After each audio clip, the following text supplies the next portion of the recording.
وَمَثَلُ الَّذِينَ كَفَرُوا كَمَثَلِ الَّذِي يَنْعِقُ بِمَا لَا يَسْمَعُ إِلَّا دُعَاءً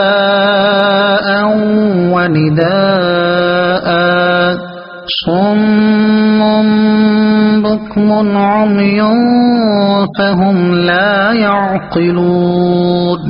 ترجمہ: اور کافروں کی مثال اس شخص کی طرح ہے جو کسی ایسے کو پکارے جو خالی چیخو پکار کے سوا کچھ نہیں سنتا۔ یہ کفار بہرے، گونگے، اندھے ہیں تو یہ سمجھتے نہیں۔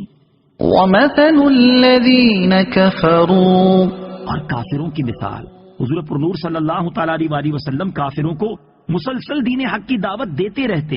کافر سنتے تو تھے لیکن اس سے کچھ نفع حاصل نہ کرتے، یعنی ایمان نہ لاتے۔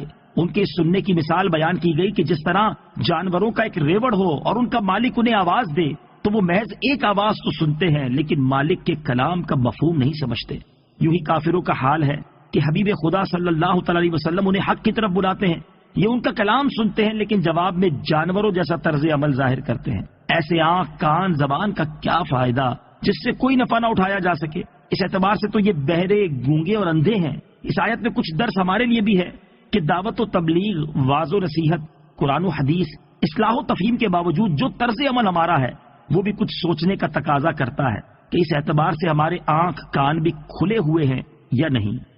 یا ایہا الذین آمنوا کلوا من طیبات ما رزقناکم واشکروا للہ ان کنتم ایاہ تعبدون۔ ترجمہ: اے ایمان والو، ہماری دی ہوئی ستھری چیزیں کھاؤ اور اللہ کا شکر ادا کرو اگر تم اسی کی عبادت کرتے ہو۔ واشکروا للہ، اور اللہ کا شکر ادا کرو۔ تفسیر صراط الجنان میں ہے اللہ تعالیٰ نے ہمیں کھانے سے منع نہیں فرمایا بلکہ کئی مقامات پر رزق الہی کھانے کا بیان کیا، جیسے سورہ بقرہ آیت 168، سورہ مائدہ 87 اور 88، سورہ اعراف آیت نمبر 31 اور 32 اور سورہ نحل کی آیت نمبر 114 وغیرہ۔ الغرض اس طرح کی 20 مقامات ہیں جہاں رزق الہی سے لطف اندوز ہونے کی اجازت دی گئی ہے۔ صرف یہ شرط لگائی ہے کہ حرام چیزیں نہ کھاؤ، حرام ذریعے سے حاصل کر کے نہ کھاؤ، کھا کر غافل نہ ہو جاؤ، یہ چیزیں تمہیں اطاعت الہی سے دور نہ کر دیں، کھا پی کر اللہ عز و جل کا شکر ادا کرو۔ چنانچہ فرمایا اور اللہ کا شکر ادا کرو اگر تم اسی کی عبادت کرتے ہو۔ انما حرم علیکم المیتۃ والدم ولحم الخنزیر وما اہل به لغیر اللہ فمن اضطر غیر باغ ولا عاد فلا اثم علیہ ان اللہ غفور رحیم۔ ترجمہ: اس نے تم پر صرف مردار اور خون اور سور کا گوشت اور وہ جانور حرام کیے ہیں جس کی ذبح کے وقت غیر اللہ کا نام بلند کیا گیا، تو جو مجبور ہو جائے حالانکہ وہ نہ خواہش رکھنے والا ہو اور نہ ضرورت سے آگے بڑھنے والا ہو تو اس پر کوئی گناہ نہیں، بے شک اللہ بخشنے والا مہربان ہے۔ انما حرم علیکم، تم پر یہی حرام کیے۔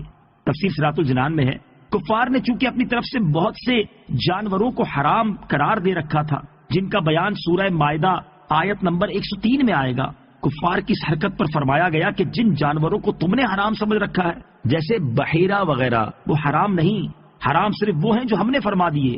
یہی مضمون مزید تفصیل کے ساتھ سورہ مائدہ آیت نمبر 3 میں بھی موجود ہے۔ اللہ تعالیٰ کی حرام کردہ 4 چیزوں کی تفصیل یہاں آیت میں 4 چیزوں کا بیان ہے۔ نمبر 1 مردار، نمبر 2 خون، نمبر 3 خنزیر کا گوشت، نمبر 4 غیر اللہ کے نام پر ذبح کیا جانے والا جانور۔ ان کی تفصیل یہ ہے: نمبر 1 مردار، جو حلال جانور بغیر ذبح کیے مر جائے یا اس کو شرعی طریقے کے خلاف مارا گیا ہو، مثلا مسلمان اور کتابی کے علاوہ کسی نے ذبح کیا ہو، یا جان بوجھ کر تکبیر پڑھے بغیر ذبح کیا گیا ہو، یا گلا گھونٹ کر، یا لاٹھی، پتھر، ڈھیلے، غلیل کی گولی سے مار کر ہلاک کیا گیا ہو، یا وہ بلندی سے گر کر مر گیا ہو، یا کسی جانور نے اسے سینگ مار کر مار دیا ہو، یا کسی درندے نے ہلاک کیا ہو، اسے مردار کہتے ہیں اور اس کا کھانا حرام ہے۔ البتہ مردار کا دباغت کیا ہوا چمڑا کام میں لانا اور اس کے بال، سینگ، ہڈی، پٹھے سے فائدہ اٹھانا جائز ہے۔ زندہ جانور کا وہ عضو جو کاٹ لیا گیا ہو وہ بھی مردار ہی ہے۔ نمبر 2، خون ہر جانور کا حرام ہے جبکہ بہنے والا خون ہو۔ سورہ انعام آیت نمبر 145 میں فرمایا او دمم مسفوحا، یا بہنے والا خون۔ ذبح کے بعد جو خون گوشت اور رگوں میں باقی رہ جاتا ہے وہ ناپاک نہیں۔ نمبر 3، خنزیر یعنی سور نجس العین ہے، اس کا گوشت، پوست، بال، ناخن وغیرہ تمام اجزاء نجس و حرام ہے، کسی کو کام میں لانا جائز نہیں۔ چونکہ آیت میں اوپر سے کھانے کا بیان ہو رہا ہے اس لیے یہاں صرف گوشت کا ذکر ہوا۔ نمبر 4، غیر اللہ کے نام کا ذبیحہ۔ اس کے معنی یہ ہے کہ جانور ذبح کرتے وقت اللہ تعالیٰ کے علاوہ کسی اور کا نام لیا جائے، اور جس جانور کو غیر اللہ کا نام لے کر ذبح کیا جائے وہ حرام و مردار ہے۔ البتہ اگر ذبح فقط اللہ تعالیٰ کے نام پر کیا اور اس سے پہلے یا بعد میں غیر کا نام لیا، مثلا یہ کہا کہ عقیقے کا بکرا، ولیمے کا دمبا، یا جس کی طرف سے وہ ذبیحہ ہے اس کا نام لیا، مثلا یہ کہا کہ اپنے ماں باپ کی طرف سے ذبح کر رہا ہوں، یا جن اولیاء کے لیے ایصال ثواب مقصود ہے ان کا نام لیا، تو یہ جائز ہے، اس میں کچھ حرج نہیں۔ اور اس فعل کو حرام کہنا اور ایسے جانور کو مردار کہنا سراسر جہالت ہے، کیونکہ ذبح سے پہلے یا ذبح کے بعد غیر کی طرف منسوب کرنا ایسا فعل نہیں جو کہ حرام ہو۔ جیسے ہم اپنی عام گفتگو میں بہت سی عبادات کو غیر کی طرف منسوب کرتے ہیں، مثلا یوں کہتے ہیں کہ ظہر کی نماز، جنازے کی نماز، مسافر کی نماز، امام کی نماز، مقتدی کی نماز، بیمار کی نماز، پیر کا روزہ، اونٹوں کی زکوٰۃ اور کعبے کا حج وغیرہ۔ جب یہ نسبتیں حرام نہیں اور ان نسبتوں کی وجہ سے نماز، زکوٰۃ اور حج وغیرہ میں کفر و شرک اور حرمت تو درکنار، نام کو بھی کراہت نہیں آتی، تو کسی ولی یا بزرگ یا کسی اور کی طرف منسوب کر کے فلاں کی بکری کہنا کیسے حرام ہو گیا؟ اور اس سے یہ خدا کے حلال کیے ہوئے جانور کیوں جیتے جی مردار اور سور ہو گئے کہ اب کسی صورت حلال نہیں ہو سکتے؟ جو لوگ انہیں مردار کہتے ہیں وہ شریعت مطہرہ پر سخت جرت کرتے ہیں۔ یاد رکھیں کہ کوئی مسلمان اللہ تعالیٰ کے علاوہ کسی اور کا نام لے کر جانور ذبح نہیں کرتا، اور کسی مسلمان کے بارے میں شرعی ثبوت کے بغیر یہ کہنا کہ اس نے غیر اللہ کا نام لے کر جانور ذبح کیا تو یہ بدگمانی ہے، اور کسی مسلمان پر بدگمانی کرنا حرام ہے، اور حتی الامکان اس کے قول اور فعل کو صحیح وجہ پر محمول کرنا واجب ہے۔ اور ذبح کے معاملے میں دل کے ارادے پر اس وقت تک کوئی حکم نہیں لگایا جا سکتا جب تک قائل اپنے ارادے کی تصریح نہ کر دے، اور اگر بالفرض بعض ناسمجھ احمقوں پر شرعی ثبوت کے ساتھ ثابت ہو بھی جائے کہ انہوں نے غیر اللہ کا نام لے کر ذبح کیا اور اس ذبح سے معاذ اللہ ان کا مقصود غیر خدا کی عبادت ہے، تو کفر کا حکم صرف انہی پر ہوگا۔ ان کی وجہ سے عام حکم لگا دینا اور باقی لوگوں کی بھی یہی نیت سمجھ لینا باطل ہے۔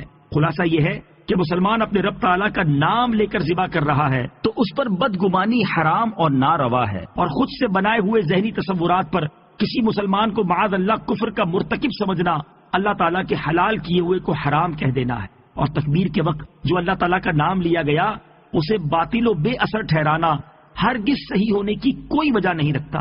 اللہ تعالیٰ ارشاد فرماتا ہے وَمَا لَكُمْ أَلَّا تَأْكُلُوا مِمَّا ذُكِرَ اسْمُ اللَّهِ عَلَيْهِ۔ ترجمہ، اور تمہیں کیا ہے کہ تم اس میں سے نہ کھاؤ جس پر اللہ کا نام لیا گیا ہے۔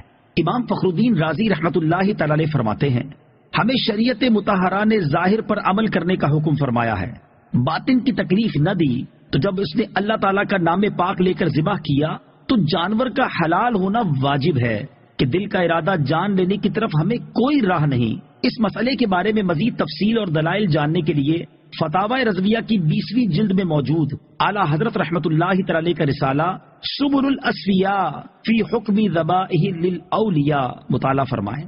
فمن اضطر، تو جو مجبور ہو جائے، تفسیر صراط الجنان میں ہے مضطر یعنی مجبور، جسے حرام چیزیں کھانا حلال ہے وہ ہے جو حرام چیز کے کھانے پر مجبور ہو اور اس کو نہ کھانے سے جان چلی جانے کا خوف ہو، اور کوئی حلال چیز موجود نہ ہو، خواہ بھوک یا غربت کی وجہ سے یہ حالت ہو، یا کوئی شخص حرام کے کھانے پر مجبور کرتا ہو اور نہ کھانے کی صورت میں جان کا اندیشہ ہو۔ ایسی حالت میں جان بچانے کے لیے حرام چیز کا قدر ضرورت یعنی اتنا کھا لینا جائز ہے کہ ہلاکت کا خوف نہ رہے، بلکہ اتنا کھانا فرض ہے۔ غفور الرحیم، بخشنے والا مہربان۔ تفسیر صراط الجنان میں ہے حالت مجبوری میں حرام کھانے کی اجازت دینا اور اسے معاف رکھنا اللہ تعالیٰ کی کرم نوازی کی دلیل ہے، اس لیے آیت کے آخر میں مغفرت و رحمت والی صفات کا تذکرہ فرمایا۔